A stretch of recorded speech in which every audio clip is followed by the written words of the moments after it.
आज 190 million pound case का फैसला सुनाया जाना था, जो कि एक मर्तबा फिर से नहीं सुनाया गया और अब 17 जनवरी को सुनाया जाएगा। इसके ऊपर बात करते हैं कि आज फिर से ये फैसला आगे क्यों चला गया, क्यों नहीं सुनाया जा सका। साथ ही साथ अमेरिका में भी कुछ हो रहा है, उस पर भी बात करेंगे। अस्सलाम वालेकुम। वालेकुम अस्सलाम। कैसे मिजाज हैं? ठीक ठाक है? ठीक है मिजाज। आप सुनाएं, आपके मिजाज कैसे हैं? अल्हम्दुलिल्लाह, good. All good. Very good. Sir, ये फैसला एक मर्तबा फिर से तीसरी बार आज आगे चला गया है, तो क्यों नहीं सुनाया जा रहा? ऐसा क्या है जो के सामने नहीं लाया जा रहा? डील डील है जो सामने नहीं लाई जा रही और जिसकी वजह से ये फैसला तीसरी दफ़ा मुलतवी हुआ है। इशू ये है कि पहले दो दफ़ा तो ज़ाहिर है खान साहब की एक जंग चल रही है अपनी तरफ से इस्टेब्लिशमेंट के साथ। दोनों एक दूसरे पे एतबार नहीं कर रहे। इस्टेब्लिशमेंट ने तो बिल्कुल ही नहीं एतबार करना छोड़ दिया है। खान साहब ये चाह रहे हैं कि मामलात आगे चलें। जैसे आपने देखा होगा कि अभी वो नए इलेक्शंस की बात नहीं हो रही मुसलसल, उसमें खान साहब ने ये तस्लीम कर लिया है कि जो मौजूदा सेटअप है, हाइब्रिड निज़ाम जो चल रहा है इस मुल्क में, वो चलेगा। इसलिए उन्होंने अपनी पार्टी को इजाज़त दी कि वो असम्बली में बैठे, कमेटियों के मेंबर्स भी बने, मुज़ाकराती कमेटी का भी उन्होंने बना दी, वो हुकूमत से मुज़ाकरात भी कर रही है। तो ये उन्होंने जो इलेक्शन रिज़ल्ट्स पे उनके एतराज़ात थे 2024 के, वो उन्होंने कबूल कर लिया है। इलेक्शंस के नताइज चाहे एतराज़ात है उस पर, लेकिन उन्होंने नताइज कबूल कर लिए हैं और उन्होंने इस बात पे एग्री किया है कि ये निज़ाम अभी चलेगा। ये कितना अर्सा चलेगा पार्ट ऑफ इस दिस पे? Deal, yes of course, is part of the deal. जैसे तो आपने ये इसलिए कहा था। अभी जो है ना कमीशन पे बात हो रही है 9 मई वाले और 26 नवंबर वाले, उसमें वजह यह है कि खान साहब ये नहीं चाहते कि उन्हें उनका केस मिलिट्री कोर्ट्स में चले। तो हुकूमत ने दो दफ़ा या इस्टेब्लिशमेंट ने दो दफ़ा तो डिले किया फैसला जो आना था, जो तारीखें दी हैं 190 मिलियन पाउंड की। लेकिन ये जो अब डिले हुआ है ना, ये डिले हुकूमत की तरफ से नहीं हुआ। अगर हुआ भी है तो ये बात डाली गई है पीटीआई पे, और पीटीआई या इमरान खान इस बात से मुत्तफिक हैं कि ये और डिले हो जाए। और खान साहब क्यों चाह रहे हैं डिले हो जाए? क्योंकि खान साहब वक्त हासिल करना चाहते हैं इन मुज़ाकरात के ज़रिए, डील के ज़रिए हुकूमत से। सिर्फ खान साहब या कोई और भी वक्त लेना चाह रहा है? देखें, और वक्त हुकूमत या इस्टेब्लिशमेंट के मफाद में नहीं है कि वो वक्त ले, हुकूमत क्योंकि ने ही। हुकूमत और इस्टेब्लिशमेंट जो हाइब्रिड रजीम है वो ये चाहती है कि मईशत को हम बेहतर कर लें और जो निज़ाम हम लेके आए हैं ये चलता रहे। इसलिए उनका मफाद इसमें है कि मईशत बेहतर हो जाए और अदम इस्तेहकाम ख़त्म हो जाए, सियासी अदम इस्तेहकाम, और जो निज़ाम बनाया वो चलता रहे। इसीलिए खान साहब के साथ किसी ना किसी कॉमन ग्राउंड पे पहुंचा जा सके। प्रॉब्लम यहाँ पे ये आ रहा है कि खान साहब बातें मानते हैं, एग्री करते हैं और फिर अचानक यू टर्न ले लेते हैं।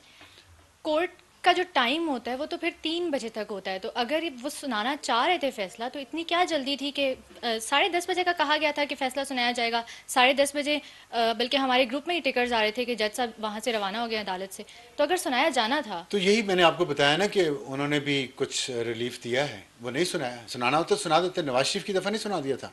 नवाज शरीफ को जब अल अजीज़िया और उसमें एवन फील्ड रेफरेंसेस में जब सज़ा हुई, नवाज शरीफ लंदन में थे मौजूद नहीं थे। मरीम नवाज के साथ, और उन्होंने वहाँ से मैसेज भी भेजा और उन्होंने अपने वकीलों के ज़रिए कहलवाया। उन्होंने पब्लिकली बयान दिया कि मुझे एक हफ्ते का टाइम दे दें, आप अभी अनाउंस मत करें फैसला, मैं आना चाहता हूँ, अदालत में खड़े होकर जज की आंखों में आंखें डालकर फैसला सुनना चाहता हूँ। लेकिन उनको उस वक्त रियायत नहीं दी गई, उनकी गैर मौजूदगी में फैसला सुना दिया गया, ये समझते हुए कि वो फैसला सुन के, सज़ा सुन के वापस नहीं आएंगे। लेकिन वो वापस आ गए। अब खान साहब के लिए ये बहरहाल उनकी ख्वाहिश है, और उस पर आपने कहा ना 3 बजे तक फैसला सुनाया जा सकता था, तो क्यों नहीं सुनाया गया? रियायत दी गई क्योंकि इस वक्त मुसलसल खान साहब से मुज़ाकरात चल रहे हैं डायरेक्टली, जो नज़र नहीं आ रहे आपको। और ये मुज़ाकराती कमेटियां जो हैं, मैं उसकी बात नहीं कर रहा, अंदर बात चल रही है। मसला ये होता है बहुत सारी बातों से खान साहब एग्री करते हैं और फिर अचानक यू टर्न ले लेते हैं। ट्वीट वो करते हैं या बाहर से कोई करता है, या उनकी बात पूरी बाहर नहीं जाती या जाती है और वो डबल गेम खेल रहे हैं। ये सारी चीज़ें ना इस वजह से ट्रस्ट डेफिसिट है। और एक उसके पीछे जो इस वो कहते हैं ना, there is a method in this madness. Khan साहब ये चाह रहे हैं कि ट्रंप आ जाए, ओथ ले ले, 20 को है इसको, 25 को, 20 20 को। को। और उसकी कैबिनेट में जो लोग हैं बहुत सारे, वो प्रो इमरान हैं, वो प्रो इसराइल भी हैं इत्तेफाक से, और प्रो इंडिया भी हैं। और उन्होंने बहुत सारे वो ट्वीट्स भी कर रहे हैं पब्लिकली, वो पोजीशन ले रहे हैं खान साहब के हक में। ट्रंप ने अभी तक कोई पोजीशन नहीं ली। खान साहब की उम्मीद ये है, और जो बाहर लोग बैठे हुए खान साहब के, उनकी उम्मीद ये है कि ट्रंप जब ऑफिस में आ जाएगा तो वो शायद कोई ऐसा बयान दे दे, कोई ऐसी बात कर ले जिससे इमरान खान को फ़ायदा हो जाए और बेहतर डील मिल जाए। दूसरी तरफ भी जो पावर कॉरिडोर्स हैं उनको भी यही डर है कि ट्रंप आ गए और उन्होंने किस तरह का स्टेटमेंट दे दिया तो फिर इमरान खान के लिए चीज़ें आसान हो सकती हैं। लेकिन दूसरी इसलिए वो चाह रहे हैं कि पहले कुछ सेटलमेंट हो जी, जाए। ये बिल्कुल ऐसे ही है, ये सही बात है। प्रेशर क्रिएट कर रहे हैं इमरान खान के ऊपर भी कि वो किसी चीज़ के ऊपर मान जाएं, इस 190 मिलियन पाउंड केस को बुनियाद बना। प्रेशर तो क्रिएट कर रहे हैं, लेकिन कंसेशन बहुत ज़्यादा दे रहे हैं। आप देखिए ना, मिलिट्री कोर्ट्स का अभी तक इमरान का केस नहीं गया मिलिट्री कोर्ट में, लेकिन वो तब तक जाएगा भी नहीं जब तक अब सुप्रीम कोर्ट का जो बेंच केस सुन रहा है, अपील अपील है, अपील ही चल रही है, वो उसी के ऊपर उन्होंने जो अपील के कहा बाद था कि अपील हुई है ना, ये रिव्यू हुई है। उस पे जब तक फैसला नहीं आता सुप्रीम कोर्ट के बेंच का मिलिट्री कोर्ट्स पे, तब तक खान साहब के केस का फैसला नहीं होगा मिलिट्री कोर्ट में जाना कि नहीं जाना। लेकिन ये 190 मिलियन पाउंड वाला जो केस है ना, ये बहुत अहम केस है और बहुत मजबूत केस है।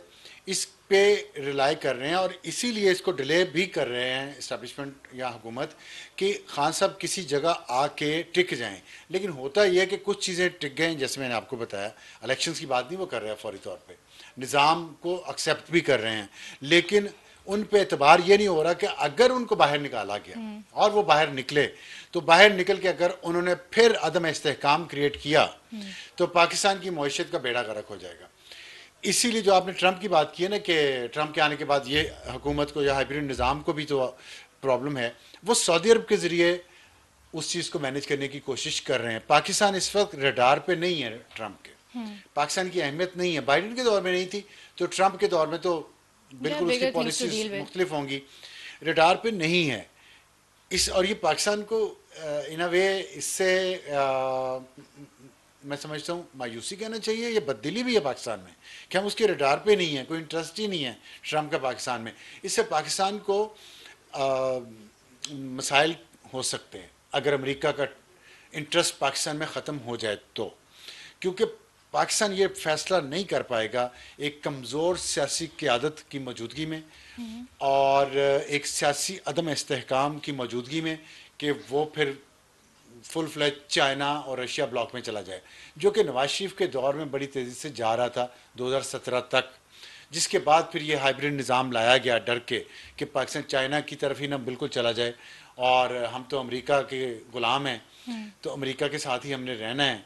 तो फिर वो जो चंद जज और चंद जर्नैल और चंद जर्नलिस्ट उन्होंने एका किया और फिर वो सिस्टम बदल गया, हाइब्रिड निज़ाम आ गया। अब वो चल रहा है, अब उसमें हमें बड़े एहतियात से चलने की ज़रूरत है। और अफ़गानिस्तान का मसला भी हुआ है, इंडिया और अफ़गानिस्तान का गठजोड़ है। इंडिया के ताल्लुकात अभी मैंने अभी पिछले हफ्ते जाते हुए प्रेसिडेंट बाइडेन जो है वो उनको तोहफ़ा दे गया, डिलिस्ट कर गया उनकी कंपनीज़ को, न्यूक्लियर सिविल न्यूक्लियर कंपनी जो काम करती हैं। तो ट्रंप के साथ तो मोदी के ताल्लुकात और भी गहरे हैं। वो ट्रंप और मोदी इकट्ठे जलसों से खिताब कर चुके हैं अमेरिका में, अगर आपको याद हो तो। वो पाकिस्तान पे हीट ज़्यादा बढ़ा सकते हैं क्योंकि ट्रंप ने चाइना के साथ भी फटा किया हुआ है और चाइना का चेक जो है वो इंडिया के जरिए चाइना पे चेक रखना चाहते हैं। ऐसे तो में काफ़ी बड़ी गेम हो रही है। ऑप्शंस क्या हैं? हमारे इधर ऑप्शंस क्या हैं? क्या ये फैसला सुना देना चाहिए, इमरान खान के साथ मामलात सेटल हो जाने चाहिए, नहीं होने चाहिए? किस तरीके से आप देख रहे हैं ये 17 तारीख को क्या होगा, जो 17 जनवरी को आपने शुरू में क्या कहा हमारे लिए? क्या मतलब हमारे जो अब सारी इंटरनेशनल सिचुएशन जो आप बयान कर रहे हैं उसमें हमारी इंटरनली ये चीज़ें कैसे हैंडल करेंगे, इनके लिए क्या है बेहतर? देखें, हमारे लिए इंटरनली तो यही है कि हम अपने साथ खुद पुरखलूस हों, जो हम नहीं हैं। हम अपनी ज़ाती लड़ाइयाँ, ज़ाती मफादात की लड़ाइयाँ छोड़ के लोगों का, मुल्क की भलाई की बात करें, वो हम नहीं कर रहे। तो ज़ाती इक़्तिदार की जंग है। यानी नोइंग इमरान खान ही वुडंट अग्री के ये सेटअप चले, अगर पहले वो मान भी जाते हैं इसके ऊपर और बाद में बाहर आके पीछे उससे वो हट सकते हैं। लेकिन देखें, ये तो उस सूरत में है ना, अगर इमरान खान के साथ डील फाइनल हो जाए और वो बाहर आ जाएं और फिर वो इस डील की खिलाफवर्जी करें, राइट। लेकिन ये तो कंसेशन देने के बाद होगा। खान साहब इस वक्त उनके लिए ज़िंदगी आसान नहीं है। ये जो केस है ना 190 मिलियन पाउंड का, ये इस केस में अगर उन्हें सज़ा हो जाती है तो उसकी अपील जो लगनी है ना हाई कोर्ट में, उसमें 2-3 साल आराम से इंतज़ार करना पड़ेगा उनको। ज़मानत भी नहीं होगी, वो जेल में रहेंगे। जब 2-3 साल, वो 1 साल इस हुकूमत को गुजर गया, 2-3 साल और गुजर गए, तो आपके ख्याल में इमरान खान जेल में रहे और उसके बाहर निकलने की उम्मीद ख़त्म हो जाए तो ये पार्टी जो है वो तितर बितर नहीं हो जाएगी? अभी देख लें, जूतों में दाल बट रही है, एक दूसरे से लड़ रहे हैं। वहाँ खैबर पख्तूनख्वा में कोई काम नहीं हो रहा, बुशरा बीबी पे इंतहाई अजीब व गरीब किस्म के इल्ज़ाम लगाए जा रहे हैं करप्शन के, कि वो वहाँ पे ख़ुद अब बैठ के निगरानी कर रही हैं किसकी पोस्टिंग कहाँ होनी है, जैसे पंजाब में होता था उस्मान बुज़दार के दौर में, और जैसे पंजाब में गोगी थी उनकी, अब यहाँ पे मिशाल यूसुफ जई हैं खैबर पख्तूनख्वा में। तो ये इल्ज़ाम जो लग रहे हैं, जो करप्शन है, और MPs भी इल्ज़ाम लगा रहे हैं, MNS भी लगा रहे हैं, ये मरवत के ख़िलाफ़ जो अब एक्शन शुरू हो गया है, सलमान अकरम राजा कुछ और कह रहे हैं, शिबली फराज कुछ और कह रहे हैं, मज़हब कार्ड खेला जा रहा है, अवाम का वहाँ कोई पुरसाने हाल नहीं है, अमन अमान की सूरत हाल सख्त ख़राब है। तो ये अगले 2-3 साल अगर खान साहब अंदर रहें तो उनके लिए ज़िंदगी आसान नहीं होगी, फिर उम्र उनकी बढ़ती जा रही है। ये सब फैक्टर्स हैं, लेकिन बहरहाल वो ज़िद में हैं तो, और बाहर बैठे लोग जो उनके हैं, और उस पर बहुत सारी एक पीटीआई की जो लीडरशिप है उस पर काम कर रही है कि वो खान साहब को उन्होंने रिपोर्ट दी है।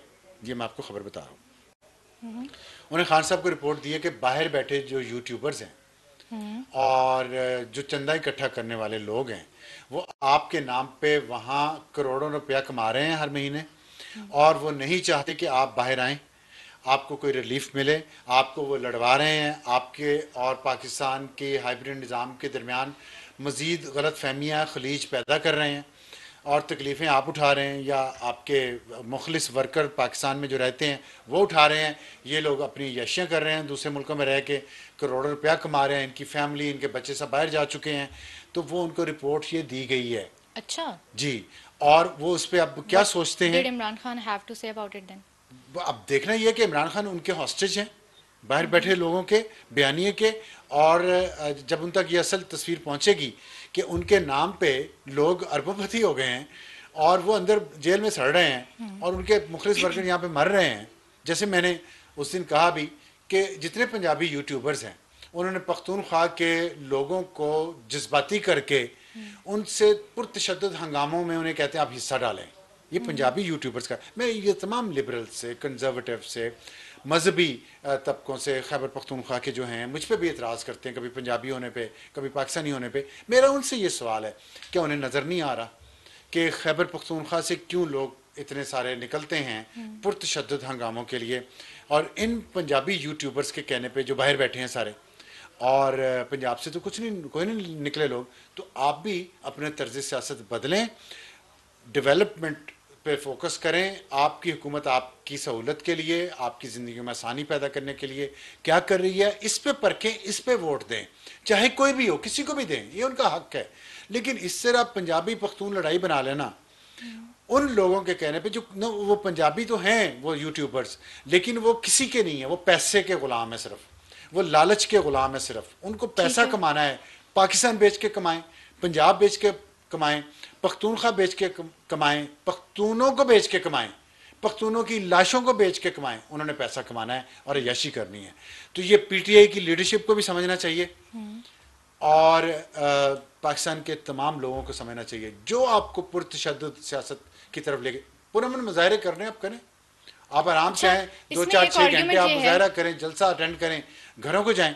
ये जो बैठ जाओ, धरना दे दो, मारो या मर जाओ, फाइनल कॉल है, हमारे जनाजे आएंगे, ये सब झूठ बोलते हैं आपसे। आप अली मीन गंडापुर के बयानात उठा के देख लें, बुशरा बीबी के बयानात उठा के देख लें, हम मर जाएंगे, डी चौक जाएंगे, हम वापस नहीं आएंगे, जनाजे आएंगे। सबसे पहले भागे कौन? यही। और यूट्यूबर्स में से कोई ना यहाँ पे आया, ना उनके बच्चों में से कोई आया।